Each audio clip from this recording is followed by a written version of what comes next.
السلام عليكم. وصفتنا بقى النهاردة من أجمل ولذ الوصفات السهلة والبسيطة، وكمان نتيجتها يا جماعة روعة جدا. هنعمل مع بعض النهاردة إن شاء الله فطاير بالجبنة اقتصادية، وكمان مكوناتها مش كتير، وهنعملها كمان بعجينة هشة وخفيفة جدا ملهاش أي وزن نهائي. ومش بس كده، هنعملها كمان النهاردة بشكل مميز قوي هينافس كده الباتيه والفينو وأي مخبوزات كده بتحب تجيبوها من بره. وغير كده كمان هتكون أحلى بكتير في الطعم وكمان في الشكل. تعالوا بقى كده بينا نبدأ بالفيديو علشان نشوف المكونات وكمان طريقة التحضير. بس قبل ما نبدأ عايزين بقى نحط اللايك الجميل للفيديو، وكمان الاشتراك في القناة لو لسه مش مشتركين، وتفعيل زر الجرس علشان يوصل لكم الإشعار بكل الوصفات الجديدة. تعالوا بينا نبدأ.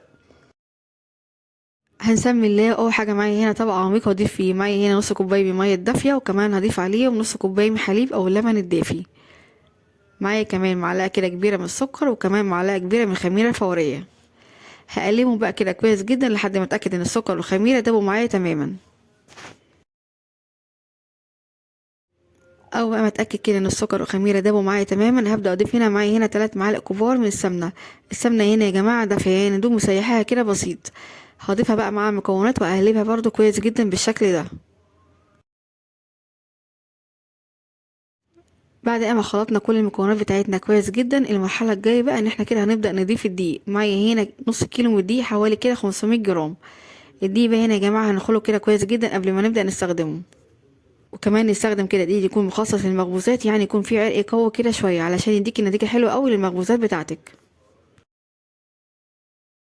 في بداية العجن كده هبدأ كده اجيب معلقة اسباتي واقلب بقى المكونات بتاعتي كده كويس جدا لحد الدقيق كده ما يبدأ يختفي معايا كده في المواد السائلة بالشكل البسيط ده.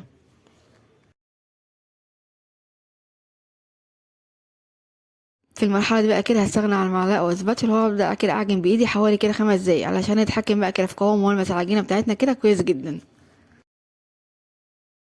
ده كده هيكون شكل العجينة بتاعتي بعد ما عجنتها كده حوالي 5 دقايق. بصوا بقى هنا ما شاء الله قوامها طري ازاي، وكمان ملمسها ناعم مش بيتلزق في الايد بالشكل ده.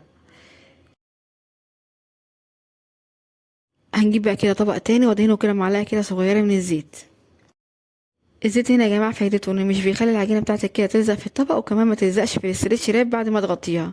هندهن بقى كده الطبق بتاعنا كده بالزيت كويس جدا. هنجيب بقى كده العجينه ونبدا بقى كده نضيفها في الطبق، وكمان هدهن وش العجينه بتاعتي بالزيت كويس جدا بالشكل البسيط ده.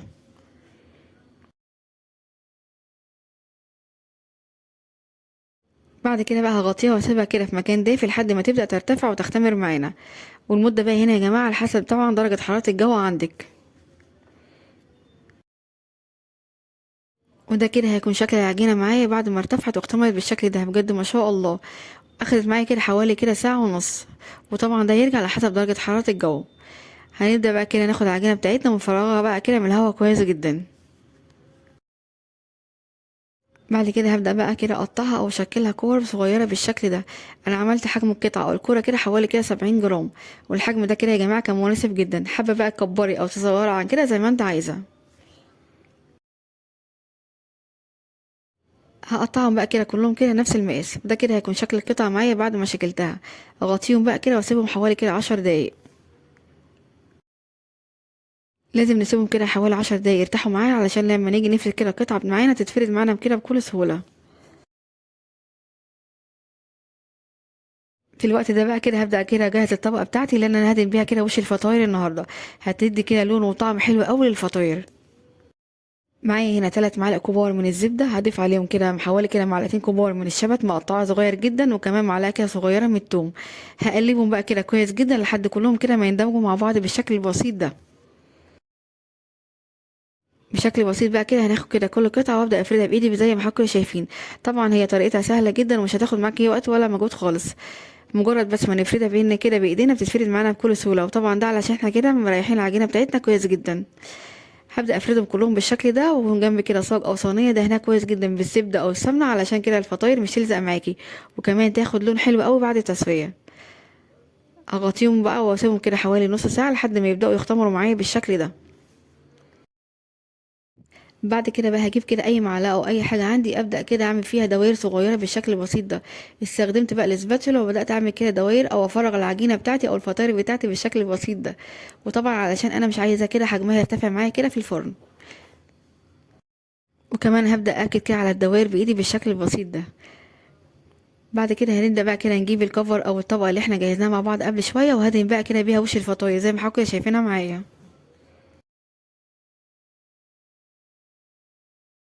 الطبق بقى دي يا جماعة هتدي كده لون وطعم وريحة حلوة أوي الفطاير بتاعتي، جربوها وإن شاء الله تعجبكم. شكلها مميز وكمان طعمها أحلى. بصراحة هتحسي كده إن انت كده بتاكلي فطير مش فطاير أبدا، جربيها وإن شاء الله تعجبك.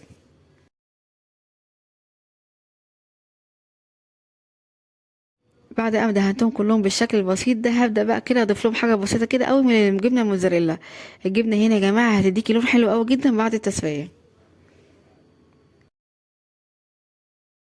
نحاول كده بقى على قد ما نقدر ان احنا كده نضيف الجبنة في الفراغات اللي احنا كده كنا عاملينها في الأول كده، علشان تديكي كده شكل مميز كده بعد التسوية. هعملهم بقى كده كلهم بنفس الطريقة.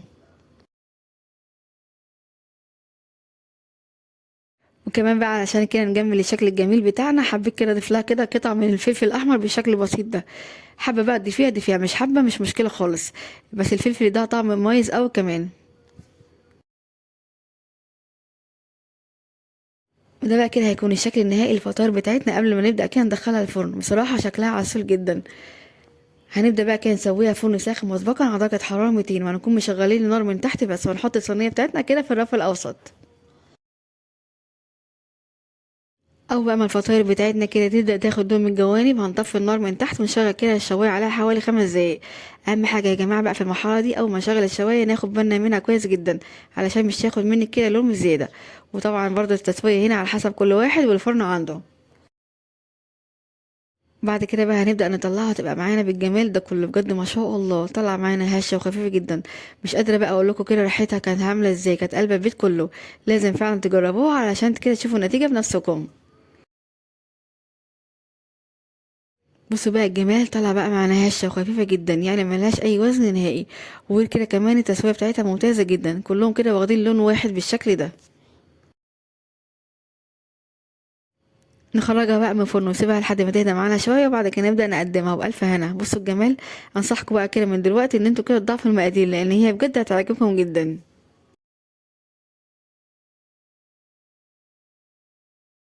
الفطار بقى دي يا جماعة مناسبة جدا قوي معاكي كده لفطار الصبح، وكمان بالذات لما نكون مستعجلين وعايزين نفطر كده حاجة تكون سهلة وخفيفة وفي نفس الوقت يكون طعمها حلو. هتعجبكم جدا. وكمان مناسبة لسحور رمضان بألف هنا. تعالوا بقى كده نفتح واحدة مع بعض علشان نشوف هي قد ايه هشة خفيفة جدا من جوه. بصوا بقى هنا معايا الجمال بجد ما شاء الله. احلى فطاير بقى كده ممكن تجربوها، سهلة وبسيطة وكمان مكوناتها مش كتير، والنتيجة بقى بتاعتها كده روعة جدا. يلا بقى كده جربوها بنفس الطريقة ونفس الخطوات وان شاء الله هتعجبكم.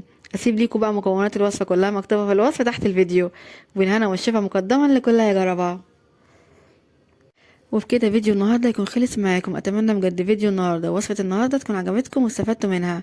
لو عجبكم بقى فيديو النهارده ووصفه النهارده، ما تنسوش باللايك والشير للفيديو الجميل ده كده على طول، علشان يوصل لاكبر عدد من الناس. وكمان الاشتراك في القناه لو لسه مش مشتركين، وتفعيل زر الجرس علشان يوصل لكم الاشعار بكل الوصفات الجديده. اشوفكم على خير ان شاء الله في فيديو جديد. مع السلامه.